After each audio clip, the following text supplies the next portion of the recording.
I'm going to explain how to assemble your Whiz wheel that will help you throughout the entire semester. Will make determining your COEs much easier than doing it mathematically. So to start with, you were given these 3 sheets. They have instructions on them on what to cut out and how to assemble them. In the interest of time, I've already cut out the pieces according to the instructions. It only took a couple of minutes, but I did it in advance. With the exception of this piece, everything else is ready. Now with this piece, you see the outline here. Now this outline actually is the same size as the frame it's going to go in, which makes spinning it a little difficult. So to make it easier to spin, I simply cut inside this line just a little bit. It's going to be inside the frame. It's not going to come loose, but it will make spinning your Whiz wheel a lot easier.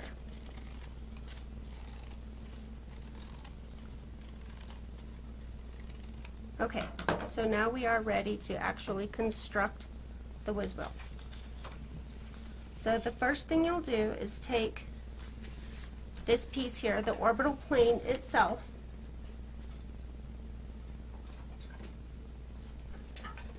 and I'd use a ruler, but it's not necessary, just to make sure that you get a good even fold here, just like that. Okay. So there we go. And now you will take 2 paper clips, unfold one of the loops on both paper clips,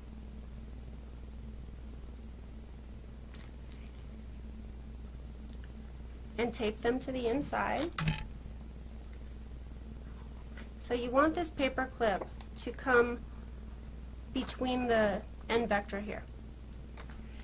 So just go ahead and tape it in place, and then one to come out on the other side at the 180.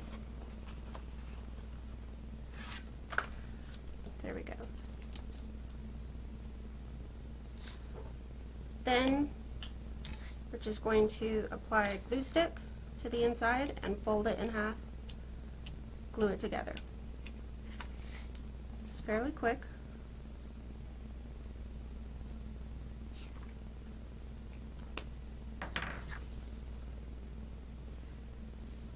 And there we go. Okay, so the orbital plane is done. Now we will attach it to our ring here, and make sure that you don't cut these inclination tabs off. These tell you the inclination of your orbit.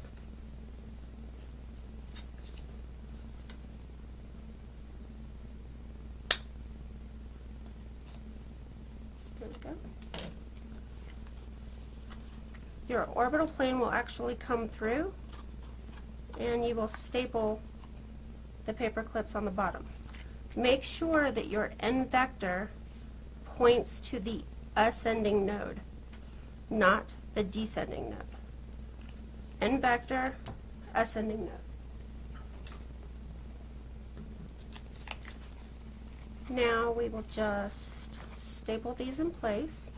I turn it over to staple to make sure that the paper clip does not fall out of the staple.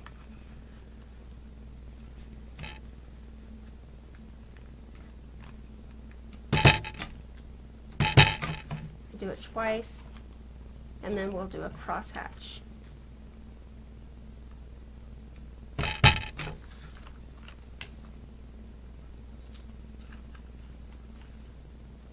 you go. Okay, you can still see the AN. I haven't covered it with the staples.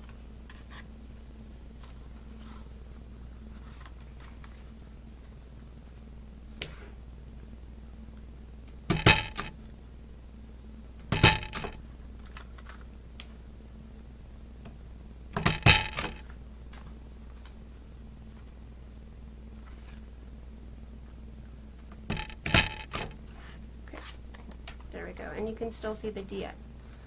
I used fairly thin paper clips.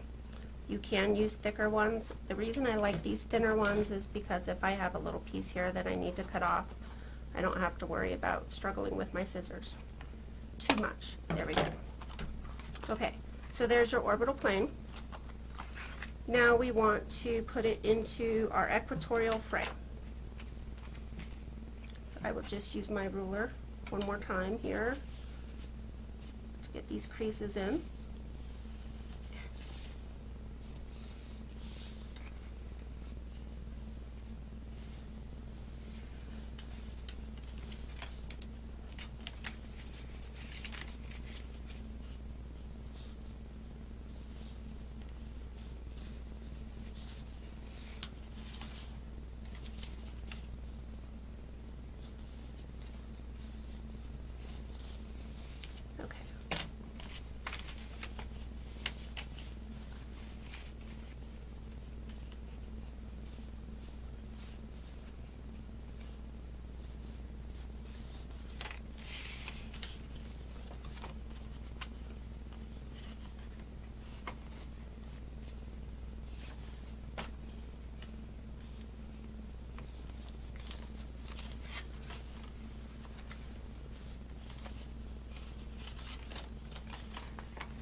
Now that the frame is set, we will take our orbital plane.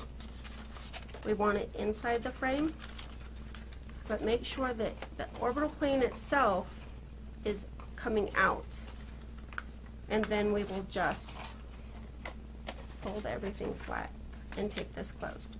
When you tape this closed, make sure you only tape these two flaps to each other and you don't tape the actual wheel inside. We want that to be able to spin freely.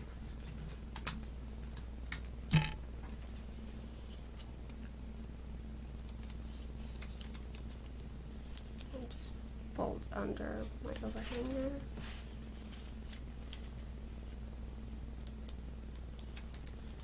Same here. Okay.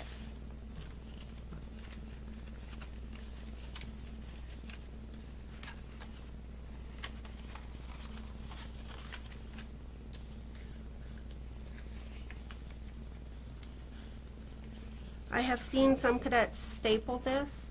Be careful with stapling it because you could inadvertently staple the disc inside and then it wouldn't spin.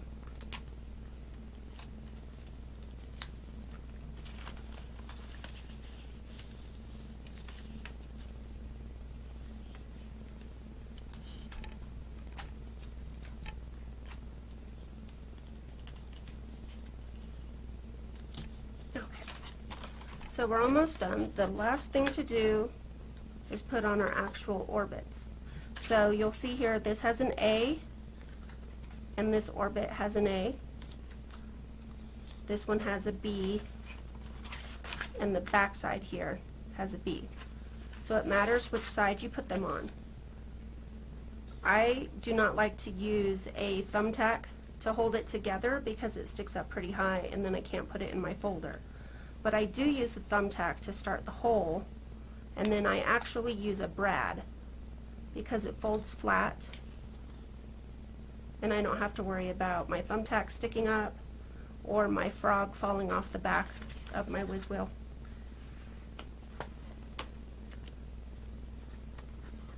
Okay, now that I've got my holes made, I just take a brad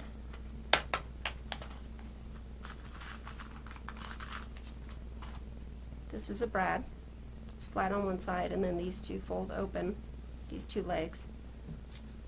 So I stick it through the A first and then through the A in my orbital plane. If your hole isn't big enough, just wiggle it a little bit more.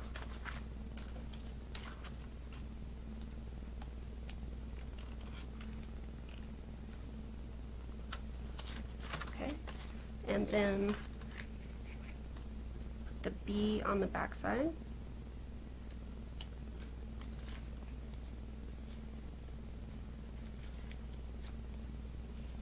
And then you can fold your brad flat. So the front side is the side with the gold circle, and that's important so that we always know which side we're looking at. So this gold part of the brad, the circle here, is my prograde side, which means that my spacecraft motion is in the same direction as Earth's rotation. If I'm looking at the retrograde side, spacecraft motion is opposite Earth's rotation. Okay. So now it's complete. It spins very easily. Nothing to it. You can do it in just a few minutes. The one that I usually use, I've laminated, if you will, with packing tape. I just tape the whole thing. That way it's flexible, it's durable, I don't have to worry about accidentally writing on it.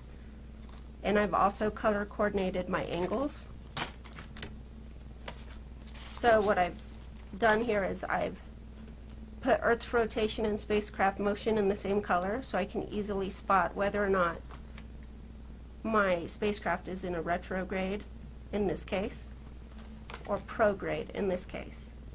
I've also highlighted my I vector and my N vector the same color because RAN, or right ascension of the ascending node, is the angle between my I vector and my N vector. And then I've highlighted my N vector, this pink color, and my perigee vector, same color, because the argument of perigee, or small omega, is the angle between my N vector and my perigee vector. And those measurements are on this, where the RAN measurements are along the equatorial plane. Okay. So my perigee vector, I've also highlighted green, as well as true anomaly, or the Greek letter nu, because true anomaly is from perigee to wherever I am. Okay? So the way that you will use this is the equatorial plane. I, J, and K is coming up to the North Pole. And we will align this with our R, index finger is R, middle finger is V, R and V in the orbital plane, H, using right hand rule, our thumb is H, and our thumb will always come out of the thumbtack here. H vector is always coming out, right here. So my R and V vectors will lie in this orbital plane, however, the vectors we're given will orient, and then our H vector, using right hand rule, will come out right here. Okay?